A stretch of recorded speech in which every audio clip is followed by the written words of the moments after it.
नमो हरिहंताणं नमो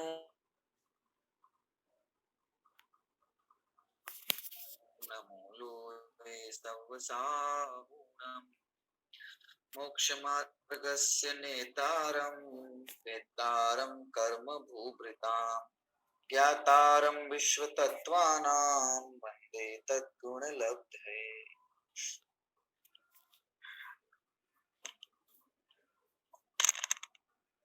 यह तत्वार्थ सूत्र नामक महाग्रंथ है। इसके 9 अधिकारों तक की चर्चा हमने की है और अब हम 10वें अधिकार की चर्चा करने वाले हैं। 9 अधिकारों तक 6 तत्वों का वर्णन किया गया। अलग अलग अध्यायों में अलग अलग तत्व का वर्णन यहाँ वहां किया गया और अब अंत में 10वें अध्याय के अंदर यहाँ मोक्ष तत्व का वर्णन आचार्य देव करते हैं। संवर और निर्जरा की चर्चा 9वें अध्याय में आचार्य भगवान ने की थी और वहां पर संवर और निर्जरा के कारणों की चर्चा की थी। तो उन कारणों से युक्त होता हुआ जीव, उस विशुद्ध परिणामों से युक्त होता हुआ जीव समस्त प्रकार से कर्मों का क्षय कर देता है ना। ध्यानाग्नि के द्वारा समस्त प्रकार के कर्मों का क्षय कर देता है और सिद्ध गति की प्राप्ति या मोक्ष तत्व है ना, जो है मोक्ष उसकी पर्याय में इस जीव के प्रकट होता है। अर्थात समस्त प्रकार के कर्म जो जिनका संबंध आत्मा के साथ था उनसे उनकी अत्यंत मुक्ति हो जाती है। साथ ही आत्मा के समस्त गुणों का है ना वहां पूर्णता प्रकट हो जाती है और भावात्मक भावों के स्तर पे यथा योग्य है ना, वे भाव जो है जीव के वे पूर्णता के साथ प्रकट होते हैं। उचित भावों का भाव होना होता है, भाव होते हैं।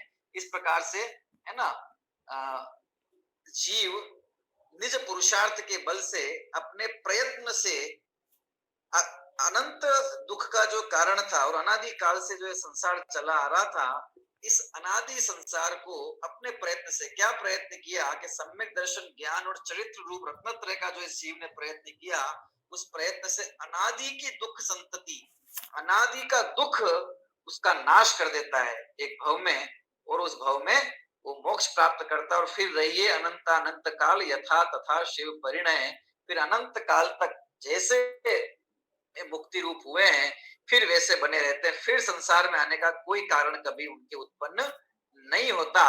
तो अनादि से संसार की संतति को नष्ट एक बार ये जीव कर दे तो है ना अपने पुरुषार्थ के द्वारा, तो आत्यंतिक कर्मों का क्षय हो जाने से और अपने गुणों का संपूर्ण विकास हो जाने से और फिर संसार में पुनः संसार बंद होने का कोई कारण शेष नहीं रहने से वापिस संसार में नहीं आते, अर्थात सिद्ध हो जाते हैं। और जो सिद्ध गति कही है या जो सिद्ध लोक कहा है वहां है ना वे पहुंच जाते हैं और फिर अपनी आत्मा के सुख का चिरकाल तक मतलब अनंत काल तक वे भोग कर मतलब पूर्ण सुखी हो जाते हैं। दुख का अभाव हो जाता है। इस दुख का अभाव करना ही संसार के प्रत्येक जीव का लक्ष्य है। उसके ही लिए है ना, दुख के अभाव के लिए और सुख और आनंद की प्राप्ति के लिए ही एक एक क्षण का जो उसका उपक्रम है, जो क्रिया है, जो भाव है, वे सारे चलते हैं और उसी दुख की मुक्ति के लिए नाना प्रकार के उपाय अनेक धर्मों में है ना, अनेक शास्त्रों में बताए गए हैं। और ये यहाँ जैन दर्शन के अंदर जो है कि किस प्रकार से जीव मुक्त होता है, तो ये सब चर्चा यहाँ पर आचार्य भगवान ने की है। और जिस कारण से संसार में था तो उसके विपरीत कारण वो बताए पहले, और फिर ये बात की कि इसके विपरीत कारणों के होने से या इन संसार के कारणों का अभाव हो जाने से इसके मोक्ष प्राप्ति शुरू हो जाती है, मुक्ति का उपाय प्रारंभ हो जाता है ना। और जब संपूर्ण रूप से उन सब का अभाव हो जाता है ना, कर्म का अभाव हो जाता है, तो ये पूर्ण रूप से मुक्त हो जाता है ना, पूर्ण रूप से ये जीव सुखी हो जाता है। तो ऐसा इस जीव की मोक्ष गति है, मोक्ष है ना। और ये जीव किस प्रकार प्राप्त करता है, उसकी क्या विधि है, क्या तप ध्यान आदि की चर्चा तो पूर्व में करके आ ही गए। अब यहाँ पर ये बात करने वाले हैं कि मोक्ष प्राप्त होने पर है ना किस प्रकार की इस जीव की दशा होती है ना, और सिद्ध बनता है तो कैसे बनता है और कहाँ कहाँ किस किस प्रकार से ये कर्म का भाव करता हुआ जाता है, तो वो अगात्या कर्मों का भी जब नाश कर देता है पूर्ण मोक्ष की प्राप्ति होती है, तो वो पूर्ण मोक्ष है। और उससे पूर्व भी है ना, जहाँ गातिया कर्मों का इसके जीव के अभाव हो जाता है, ऐसे गातिया कर्मों के अभाव रूप अगातिया शेष है लेकिन गातियों का अभाव हो चुका है, ऐसे 13वें और 14वें गुण स्थान में अनंत अवस्था में भी ये जीव रहता है, तो वहां भी ये जीव संपूर्ण सुखी है, पूर्ण सुखी है ना। बस अगात्या कर्मों का नाश शेष है ना, कुछ कर्मों की प्रकृति का नाश शेष रहा है, ठीक है, बाकी उसका जो संपूर्ण वैभव है आत्मा का, अनंत दर्शन, अनंत ज्ञान, अनंत सुख, अनंत वीर्य, वो उससे प्रकट हो चुका है ना। इसलिए मैं उसके ज्ञान और सुख की अनंतता के साथ में वहां विराजमान है, तो वहां भी वो है ना एक प्रकार से मुक्त ही है, और वैसे भी गात्या कर्मों से तो वो मुक्त है ही, ठीक है ना। बाकी द्रव्य दृष्टि, बाकी संपूर्ण कर्मों के क्षय की बात करें तो फिर वो सिद्ध दशा में होता है, लेकिन अनंत दशा और सिद्ध दशा के सुख में कोई भी अंतर नहीं होता है ना। अंतर है तो मात्र बाह्य इन स्थितियों का है ना, लेकिन अंतरंग में जो उनका सुख है, अंतरंग में जो उनका ज्ञान है, जो उनके अनंत गुण है ना, उनका वैभव प्रकट हुआ है, उसमें कहीं कोई अंतर ऐसा होता नहीं है। देखिए क्या है मोक्ष का स्वरूप, ये 10वें अध्याय में बताया है, तो वो मोक्ष प्राप्ति से पहले केवल ज्ञान की प्राप्ति आवश्यक है, केवल ज्ञान की प्राप्ति के बिना मोक्ष की प्राप्ति होती नहीं है ना। केवल ज्ञानी ही जो केवल ज्ञानी है वही मोक्ष दशा जो है, संपूर्ण मुक्त दशा जो है प्रकट करता है। तो केवल ज्ञान कैसे प्रकट किया जाता है और केवल ज्ञान किसको होता है, किन किन कर्मों का क्षय हो जाने से केवल ज्ञान की जीव को प्राप्ति होती है, तो उस केवल ज्ञान की उत्पत्ति के कारण क्या है उसकी चर्चा यहाँ पर की है, और फिर बाद में है ना केवल ज्ञान पूर्वक होने वाले मोक्ष की बात यहाँ पर की जाएगी। आइए शुरू करते हैं अपन 10वां अध्याय।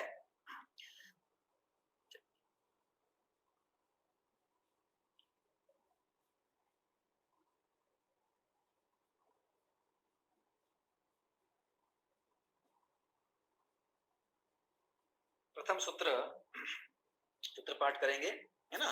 तो मोक्ष इस प्रकार से हमने प्रत्येक तत्व को द्रव्य और भाव से समझा है, तो मोक्ष भी द्रव्य मोक्ष और भाव मोक्ष। द्रव्य मोक्ष क्या है, कर्मों का आत्मा से सर्वथा पृथक हो जाना, आत्यंतिक क्षय पूरी तरह से, है ना, एक भी कर्म शेष नहीं रहना आत्मा की सत्ता के साथ, ठीक है, वो द्रव्य मोक्ष है। और भाव मोक्ष का रत्नत्रय की पूर्णता, सम्यक दर्शन ज्ञान चरित्र की पूर्णता हो जाना, वही भाव मोक्ष है। तो इस दृष्टि से देखें तो 13वें गुण स्थान के अंदर ही जीव जो है वो भाव मोक्ष प्राप्त कर ही लेता है। रही बात द्रव्य मोक्ष की, तो वो फिर उसे है ना 14वें के अंतिम समय में प्राप्त होता है, फिर वो सिद्ध अवस्था को प्राप्त होता है। देखिए तो केवल ज्ञान की प्राप्ति कैसे होती है, कैसे केवल ज्ञान प्रकट होता है, उसका निमित्त उसका हेतु क्या है, मोक्ष, क्योंकि ये मोक्ष के पहले अवश्यम भावी केवल ज्ञानी को ही मोक्ष होता है ना। तो केवल ज्ञानी, केवल ज्ञान, और केवल ज्ञान किसको होता है, केवल ज्ञान उसको होता है जिसके नियम से मोहनी कर्म का अभाव हो गया हो, न केवल मोहनी का अपितु चारों गातिया कर्मों का अभाव हो जाना चाहिए। लेकिन चारों गातिया कर्म में भी सर्वप्रथम जो अभाव होता है वो मोहनी का होता है। तो जब तक ये मोहनी शेष है ना तब तक अन्य का अभाव हो नहीं सकता है, ठीक है, और जब तक दूसरे शेष है तब तक केवल ज्ञान प्रकट हो नहीं सकता। इसलिए केवल ज्ञान कैसे प्रकट होता है, जीव को कब प्रकट होता है, वो बताते हैं यहाँ पर। देखिए प्रथम सूत्र क्रमांक 1 के अंदर सूत्र पाठ, मोह क्षयाच ज्ञान दर्शना वर्णांतराय क्षयाच केवलम। सूत्र पाठ पुनः करते हैं, मोह क्षयाच ज्ञान दर्शना वर्णांतराय क्षयाच केवलम। मोह क्षयाच ज्ञान दर्शना वर्णांतराय क्षयाच केवलम। सूत्र विच्छेद करते हैं। देखिए मोह डैश क्षयात डैश ज्ञान डैश दर्शन डैश आवरण डैश अंतराय डैश क्षयात डैश च केवलम। क्षय की बात की, देखो मोह के क्षय से, ज्ञान और दर्शनावरण, ज्ञानावरणी और दर्शनावरणी के क्षय से, और अंतराय क्षयात, अंतराय कर्म के क्षय से केवलम, केवल प्रकट होता है, अर्थात केवल ज्ञान इस जीव के प्रकट होता है। देखिए सूत्रार्थ क्या है, मोह का क्षय होने से तथा ज्ञानावरण, दर्शनावरण और अंतराय कर्म का क्षय होने से केवल ज्ञान प्रकट होता है। क्योंकि यहाँ कर्म की अपेक्षा बात की है और कर्म संबंधी जो भी अभाव किया जा रहा है उसके लिए निश्चित रूप से अंदर में विशुद्ध भाव वहां मौजूद है ना, ध्यान वहां मौजूद है, इसी के कारण से कर्मों का क्षय हो रहा है। तो वो उसको हमें बराबर चित्त में रखे रखना है ना, क्योंकि इससे ये ख्याल में नहीं आना चाहिए केवल कर्म थे इसीलिए संसार में था, कर्म का अभाव हुआ तभी मोक्ष हुआ। कर्म जाए मतलब कर्म ही इसको है ना मोक्ष कराते हैं और कर्म ही इसको संसार में रुलाते हैं। ये बात हमारे चित्त में है ना बिल्कुल भी बैठी नहीं रहनी चाहिए, ठीक है, क्योंकि ये अन्य अत्यंत पर द्रव्य है, ठीक है, लेकिन निमित्त की अपेक्षा बात की यहाँ पर है ना, कि वो चला गया तो वहां पे वो हो गया, ताकि अंतरंग में उस प्रकार के परिणाम हुए इसलिए केवल ज्ञान हुआ है ना। आत्मा की उतना पुरुषार्थ प्रकट हो गया, केवल ज्ञान हो गया, आत्मा को है ना उतना उसका यत्न उतना पुरुषार्थ पर्याय में प्रकट हुआ तो इतना प्रकट हुई आदि। तो सबसे पहले ज्ञान दर्शना वर्णांतराय इन सबको तो एक साथ ले लिया, लेकिन मोह क्षयात ये अलग से पद लिखा है सूत्र के अंदर, मोह क्षयात इस प्रकार से भी सूत्र बन सकता था कि मोह ज्ञान दर्शना वर्णांतराय क्षयात। तो यहाँ पे आचार्य भगवान ने मोह क्षयात ये अलग लिखा, फिर ज्ञान दर्शनावरण अंतराय, ज्ञान दर्शनावरण मतलब ज्ञानावरण दर्शनावरण अंतराय क्षयात ये अलग लिखा। इसके पीछे एक विशिष्ट प्रयोजन है, प्रयोजन ये है कि सर्वप्रथम इसमें क्रम बता दिया है ना, सर्वप्रथम मोह का क्षय होता है, फिर मोह का क्षय होने के बाद है ना अंतर्मुहूर्त पर्यंत क्षीण मोह अवस्था में ये जीव 12वें गुण स्थान में रहता है, और फिर उसके अंतिम समय में जो है ना ज्ञानावरणी दर्शनावरणी और अंतराय कर्म का पूर्ण रूप से अभाव करता है और उसको 13वां गुण स्थान जो है वो प्रकट होता है। तो इसमें मोह का जो क्षय है वो पूर्व में जीव कर देता है, पहले ही है ना मोह का क्षय इस जीव के हो जाता है, और ज्ञान दर्शन अंतरावरण जो क्षय ये जो है इनका बाद में ये जीव के क्षय होता है। ये थोड़ा अंतर, मोह में भी दर्शन मोह तो बहुत पहले ही चला जाता है ना, चरित्र मोह जो है वो जाता है और उसके बाद फिर इस जीव के गुणस्थान रहता है क्षीण मोह, और फिर है ना ये जीव जो है अंत 12वें के अंतिम समय में ज्ञानावरणी दर्शनावरणी और अंतराय इन घातिया कर्मों का भी क्षय करता है, और जैसे इन चारों घातिया कर्मों का क्षय होता है वैसे इस जीव की परिणति में है ना अनंत सुख मोहनी के अभाव में, अनंत ज्ञान यानी केवल ज्ञान है ना, ज्ञानावरणी के अभाव में अनंत दर्शन जिसे केवल दर्शन भी कहते हैं दर्शनावरणी के अभाव में, और अनंत वीर्य है ना, यहाँ केवल केवल वीर्य वो अंतराय कर्म के अभाव में इसको प्रकट हो जाता है, ठीक है। यद्यपि मोहनी कर्म का अभाव तो पहले ही हो चुका है, तो फिर 12वें गुणस्थान के अंदर अनंत सुख क्यों नहीं कहा है ना, क्योंकि अभाव हो गया ना, 12वें गुणस्थान तो अभाव पूर्वक आने वाली अवस्था है ना, मोह का क्षय हो चुका है वहां पर, जिसमें के अंतिम समय में सूक्ष्म संप्रदाय सूक्ष्म लोक चला गया। तो फिर ऐसे 12वें गुणस्थान के अंदर फिर यहाँ चलो अनंत दर्शन अनंत ज्ञान अनंत वीर्य नहीं कहते हैं, क्योंकि तो उनके बाधक कर्म वहां मौजूद है ज्ञानावरणी दर्शनावरणी, लेकिन अनंत सुख कहने में क्या आपत्ति है, क्योंकि उसका बाधक कर्म जो है मोहनी वो तो चला गया, उसका तो क्षय हो गया है ना, तो वहां क्यों नहीं कहा। तो अनंत की जो व्याप्ति है वो ज्ञान के साथ में, अनंत ज्ञान का अनंतपना होने के साथ ही है ना अनंत सुख जो उसका वेदन है वो अनंत ज्ञान के बिना संभव नहीं है, इसलिए केवल ज्ञान हुआ है इसलिए अनंत अनंत सुख प्रकट हुआ है ऐसा नहीं है, दोनों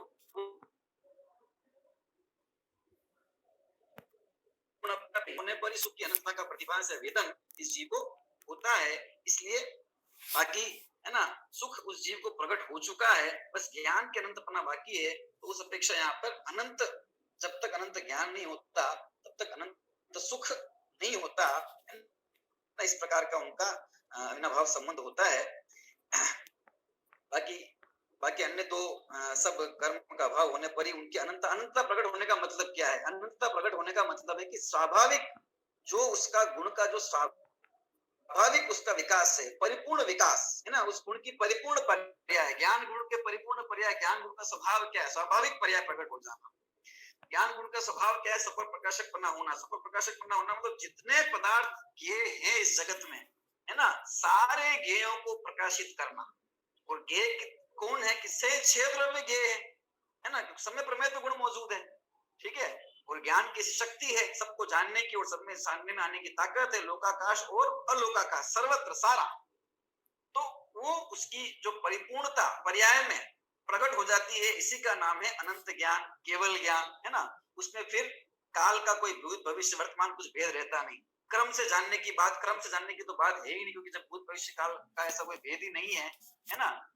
एक साथ संपूर्ण लोक को वे जानते हैं, ठीक है ना। और क्रम से नहीं जानते हैं, वे अक्रम से जानते हैं। ऐसी केवल ज्ञान की सब विशेषता होती है, क्योंकि ये जीव इसी प्रकार से केवल दर्शन, इसी प्रकार से अनंत सुख, है ना। और वो सुख भी कैसा है, अव्याबाध, बिना किसी बाधा के निरंतराय उनको प्रकट होता है ना। और उस सुख का भोग करने की अनंत शक्ति इस जीव के अंदर में प्रकट हो जाती है, ठीक है। इस प्रकार से ये जीव के जो भी स्वाभाविक गुण है ना, वो उनके उनके बाधक कर्मों का अभाव हो जाने से अथवा उन गुणों की का प्रकर्ष हो जाने के कारण से उनसे संबंधित जो कर्म है, गात्या कर्म, उन सब का वहां पर अभाव हो जाता है। अब जो शेष अगात्या कर्म रहे हैं, वे उनके आत्म सुख में अथवा आत्म ज्ञान में किसी प्रकार से कोई बाधा पहुंचाने वाले नहीं है। लेकिन जब तक आयु कर्म शेष है ना, तो वो कर्म की स्थिति शेष है, शरीर की स्थिति शेष है, तो वो रहती है और उसका अभाव हो जाता है। तो उनको स्वाभाविक सिद्ध दशा प्रकट हो जाती है।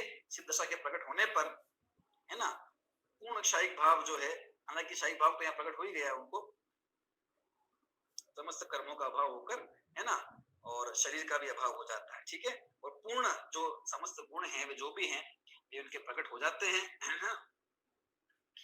तो आत्मा के सुख से जिसका संबंध इस प्रकार का मोहिनी कर्म का संपूर्ण रूप से अभाव होके अनंत सुखी अनंत ज्ञानी वे जीव हो जाते हैं, इसलिए वे भाव मोक्ष उनको प्रकट हो गया है, ठीक है। इस प्रकार से यह केवल ज्ञान की प्राप्ति जीव को होती है और मोह का क्षय होने पर ही केवल ज्ञानी के को ही संपूर्ण कर्म का अभाव होगा और मोह का क्षय होने पर ही केवल ज्ञान होगा, है ना। मोह का क्षय हुए बिना केवल ज्ञान प्रकट नहीं हो सकता, मैं वीतरागी हुए बिना कोई केवल ज्ञानी हो नहीं सकता, क्योंकि वीतरागी हुए बिना अगर केवल ज्ञानी हो गया कोई जीव, है ना, तो फिर वो सुखी नहीं हो सकता, अनंत सुख, क्योंकि उसको तो फिर केवल तो हो ही नहीं सकता, वितरागता के बिना केवल ज्ञान हो नहीं सकता, क्योंकि जब तक राग शेष है, वो राग, है ना, उपयोग पर वस्तु में अटकाए बिना होता नहीं है, ठीक है ना।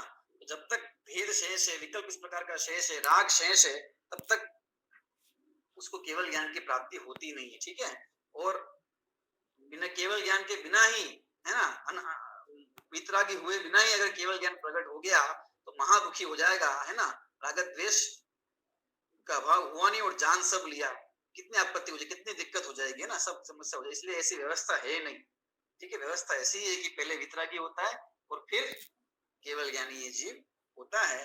और इसके साथ में केवल ज्ञान के साथ में, है ना, अविनाभाव से प्रकट होने वाले जो गुण हैं, वे सब इस जीव के प्रकट होते हैं, ठीक है।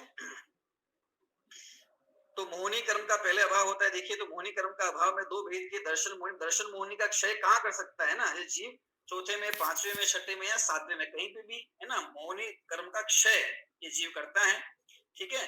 फिर चरित्र मोहनी का क्षय कहाँ होता है, चरित्र मोहनी का क्रम क्षय का जो क्षय है वो क्रम से होता जाता है ना, 9वें में होता है, 10वें में होता है, 10वें के अंतिम समय में संपूर्ण रूप से जो है वो मोहनी कर्म का, चरित्र मोहनी कर्म का भी क्षय हो जाता है। और अब क्या बाकी रहा, 3 कर्म बाकी रहे, तो इनके 12वें के अंतिम समय में ज्ञानावरण दर्शनावरण अंतराय कर्म का वहां पर क्षय होता है ना।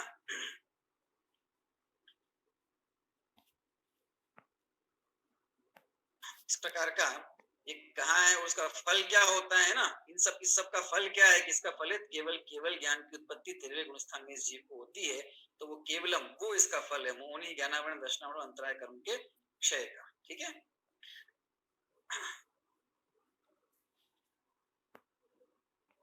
अब कहते हैं जीव को, ये जो केवल ज्ञान इस जीव को प्रकट होता है, ये इस जीव को जो केवल ज्ञान प्रकट हुआ है, ये केवल ज्ञान प्रकट होने के बाद में इस जीव को मोक्ष की प्राप्ति इस जीव को होती है। तो मोक्ष क्या है ना, किसका नाम है मोक्ष, क्योंकि मोक्ष तत्व की चर्चा है, प्रत्येक जो तत्व की चर्चा आई तो उसका स्वरूप बताया वहां पर, है ना। तो मोक्ष क्या है, उसकी बात क्या कहते हैं। देखिए, मोक्ष में हमने पूर्व में भी जाना है कि मुंच धातु है ना, मुंच धातु छूटने के अर्थ में होती है ना, छूटना। तो किससे छूटना, के बंध से छूटना। तो बंध से कैसे छूटेगा, कर्म के बंध से कैसे छूटेगा कि उसके कारण जो है उससे वे पूरी तरह से मुक्त हो जाना। और कार्य जो कर्म बंध था उससे पूरी तरह से मुक्त हो जाना, ठीक है ना, वो मोक्ष है। वही सूत्र में बताया है, देखिए सूत्र क्रमांक 2 सूत्र पाठ करते हैं अपन। बंध हेत्व भाव निर्जराभ्याम कृष्ण कर्म विप्रमोक्षो मोक्षः। पुनः बंध हेत्व भाव निर्जराभ्याम कृष्ण कर्म विप्रमोक्षो मोक्षः। बंध हेत्व भाव निर्जराभ्याम कृष्ण कर्म विप्रमोक्षो मोक्षः। सूत्र विच्छेद करते हैं। बंध डैश हेतु डैश अभाव डैश निर्जराभ्याम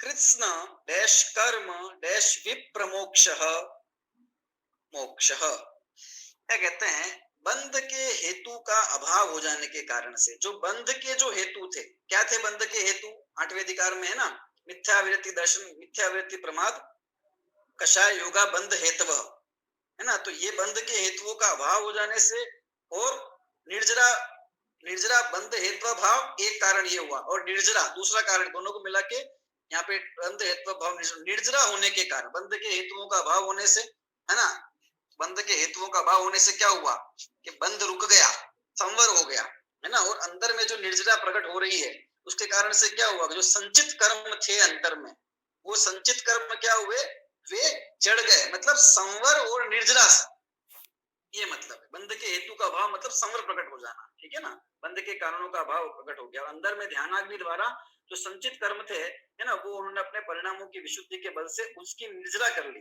तो बंध के हेतु का अभाव हो गया। इससे क्या हुआ, कृष्ण कर्म, कृष्ण मतलब होता है संपूर्ण सारे, कर्म से विप्रमोक्ष, कर्मों से विमुक्ति होना, ठीक है। विप्रमोक्ष मतलब होता है पूरी तरह से, है ना, क्षय हो जाना। तो संपूर्ण कर्मों का, पूरे कर्मों का, कृष्ण सब कर्मों का विप्रमोक्ष हो जाना, पूरी तरह से क्षय हो जाना, आत्यंतिक क्षय हो जाना, उसी का नाम है मोक्ष। देखिए सूत्रार्थ, बंध हेतुओं का अभाव और निर्जरा से सब कर्मों का आत्यंतिक क्षय होना ही मोक्ष है, ठीक है। बंध के हेतु मिथ्या दर्शन, अविरति, प्रमाद, कषाय और योग, है ना। मिथ्या दर्शन चला गया पूर्व में, अविरति ये भी चली गई, है ना, प्रमाद, है ना, जाता रहा, ठीक है। कषाय ये मतलब मिथ्या दर्शन, अविरति, प्रमाद और कषाय, इन दोनों के अंदर अपन पूरे मोहनी क्रम को ले लेंगे। दर्शन मोहनी में मिथ्या दर्शन आ गया, ठीक है, और फिर चरित्र मोहनी के अंदर अविरति आ गई, क्योंकि चरित्र मोहनी के उदय के कारण से होने वाला है, प्रमाद आ गया, कषाय आ गया। तो चरित्र मोहनी और दर्शन मोहनी, ये दोनों दोनों जो भाव रूप से जो मौजूद थे, वो कारण मौजूद थे जिनके कारण से दर्शन मोहनी, चरित्र मोहनी सत्ता में थे, मतलब उनका बंद हो रहा था। तो वे मिथ्या दर्शन और दर्शन मोह और चरित्र मोह, इसका अभाव हो गया, ठीक है। और योग का अभाव हो जाने पर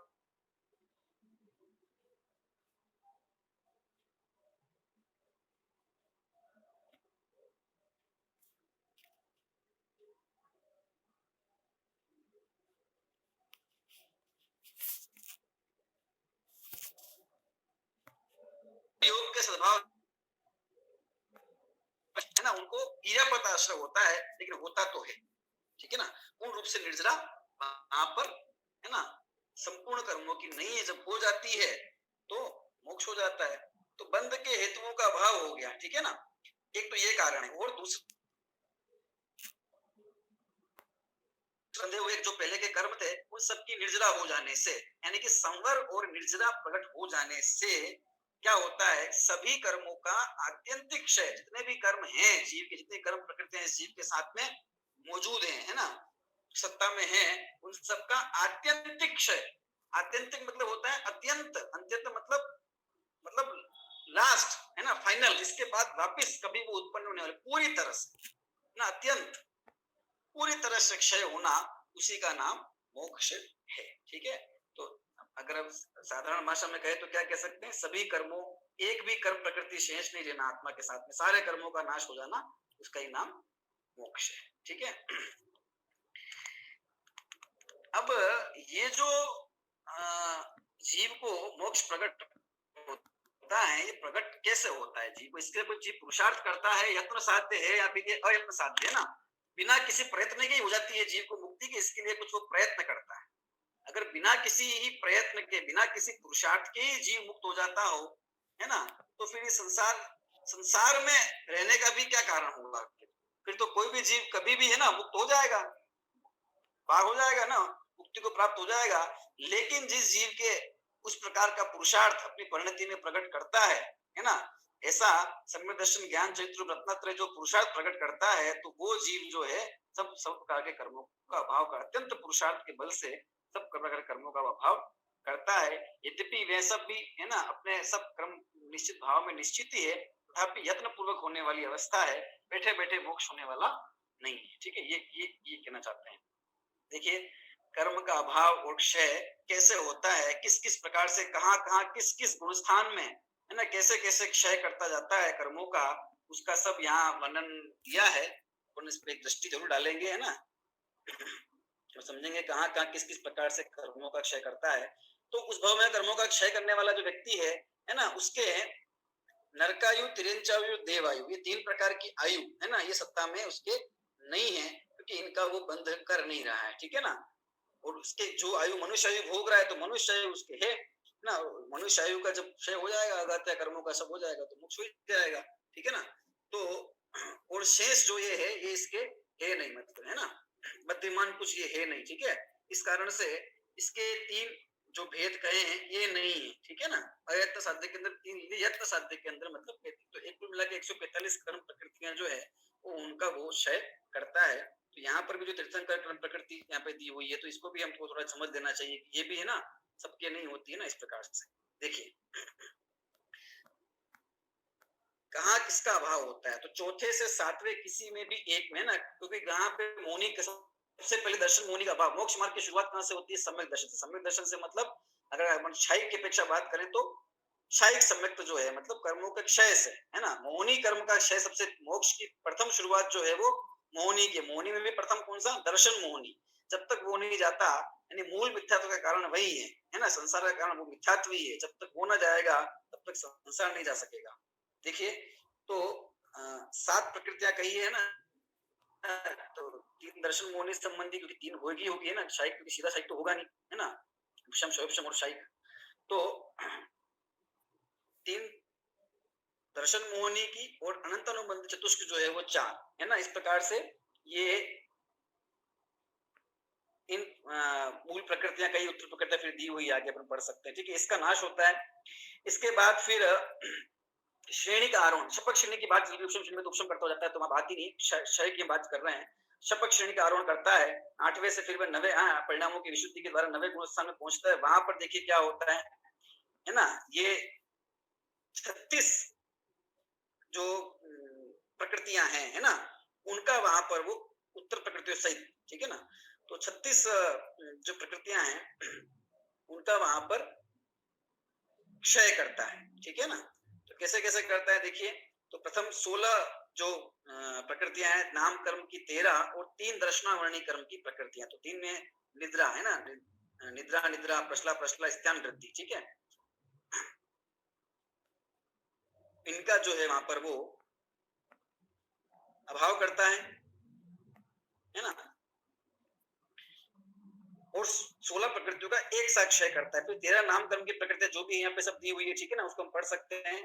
इसके बाद ये एक साथ हुआ, ये जो दिया हुआ है 16, 8, 1, 1, 6, ये क्रम है ना, एक के बाद एक, तो 16 एक साथ करेगा। फिर ये कषाय, है ना, प्रत्यय संबंधी जो 8 कषाय है, ये सत्ता में पड़ी हुई है, उसका जो है वो वहां पर क्षय करता है।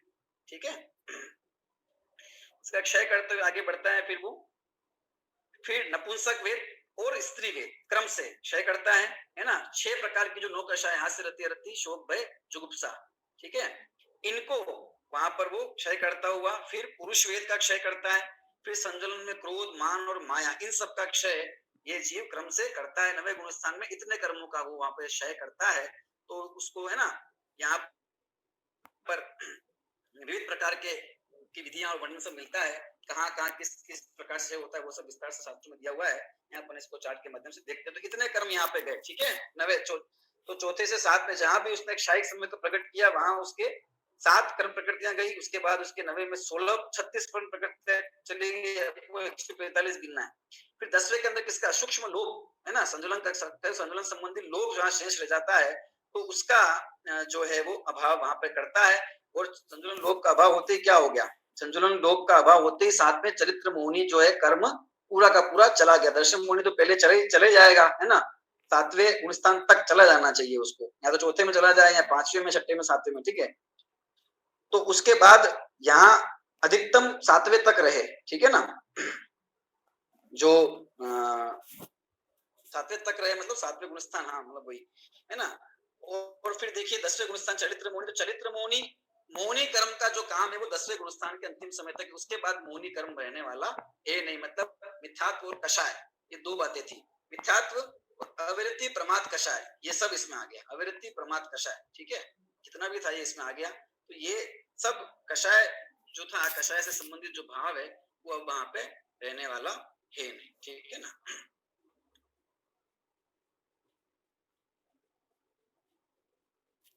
अब देखिए, वैसे तो जो अविरति महाव्रत का परिणाम इस जीव को प्रकट हो गया है, उस कारण से उसको अविरति जो है वो तो उसका है ना चली गई है एक प्रकार से, तथापि कषाय विद्यमान है उस जीव के। इस अपेक्षा अपन देखें तो वो कमजोरी विद्यमान, ठीक है। ये आगे देखिए, फिर 11वें गुणस्थान को छोड़ दीजिए, वो उपशम श्रेणी का गुणस्थान है। 12वां गुणस्थान जो शपक श्रेणी का है, यहाँ पर 16 कर्म प्रकृतियों का क्षय करता है। तो मोहनी चले गया, बचा कौन सा है, दर्शनावर्णी, ज्ञानावर्णी, अंतरा, है ना। तो देखिए दो, यानी दर्शनावर्णी की जो दो प्रकृतियां हैं ये यहाँ पर है अभी, निद्रा और प्रसला, इनका इसके उपांत्य समय मतलब 12वें गुणस्थान का अंतिम समय से एक समय पहला वो उपांत्य समय, उस उपांत्य समय के अंदर निद्रा प्रसला का अभाव करता है, क्षय करता है। तो अंतिम समय में फिर ज्ञानावर्णी, अंतराय और दर्शनावर्णी, तो 5 ज्ञानावर्णी की, 5 अंतराय, 4 दर्शनावर्णी जो रह गई है निद्रा के अलावा, है ना, उनका वहां पर अभाव करता है। इस प्रकार उसको केवल ज्ञान है ना, अनंत सुख, अनंत दर्शन, अनंत ज्ञान, अनंत सुख, अनंत वीर्य की प्राप्ति हो जाती है, ठीक है, 13वें गुणस्थान के अंदर। फिर 13वें गुणस्थान में यथायोग्य है ना, जो भी उनका आयु का समय है वो उसको वहां पर व्यतीत करते हैं अंतर्मुख शेष रहने पर, है ना, सूक्ष्म क्रिया प्रतिपत्ति ध्यान के द्वारा। फिर 14वें गुणस्थान में आप पहुंचते हैं, 14वें गुणस्थान के अंदर है ना ध्यानाग्नि के द्वारा वहां पर क्या करते हैं, जो शेष कर्म रह जाते हैं उन सबका वहां पे क्षय करते हैं। तो 72 कर्म प्रकृतियां कही है ना, एक वेदनी, एक गोत्र, 70 नाम कर्म की प्रकृतियां। अन्य स्थानों में जो नाम कर्म की प्रकृतियां क्षय नहीं हुई थी वो सब, और फिर अंतिम समय में जो है वो 13 जो कर्म प्रकृतियां और शेष रह गई। एक वेदनी संबंधी, जो भी कोई भी एक गोत्र, उच्च गोत्र, आयु, मनुष्य, 10 नाम कर्म की प्रकृतियों का भाव करते हुए सब पूर्ण कर्म प्रकृतियों का क्षय ये जीव कर देता है और परम पद है ना, मुक्ति पद की प्राप्ति करता है, फिर संसार में कभी आता नहीं, ठीक है ना। ऐसे तो मोहनी कर्म का क्षय हो जाने पर, क्षय हो जाने फिर है ना, पूर्ण रूप से मोहनी कर्म का क्षय हो जाने पर फिर संसार में आने का कोई कारण शेष रहता नहीं है। इसीलिए मोहनी को और मोह को ही संसार का कारण कहा जाता है, क्योंकि जिसके 12वें गुणस्थान के अंदर मोहनी का संपूर्ण क्षय होगा, तो 12वें गुणस्थान पर जीव भी कभी लौट के आने वाला है नहीं, नियम से 13वें में जाएगा है ना, और 13वें वाला नियम से 14वें से होते हुए फिर गुण स्थानातीत हो ही जाता है, ठीक है ना।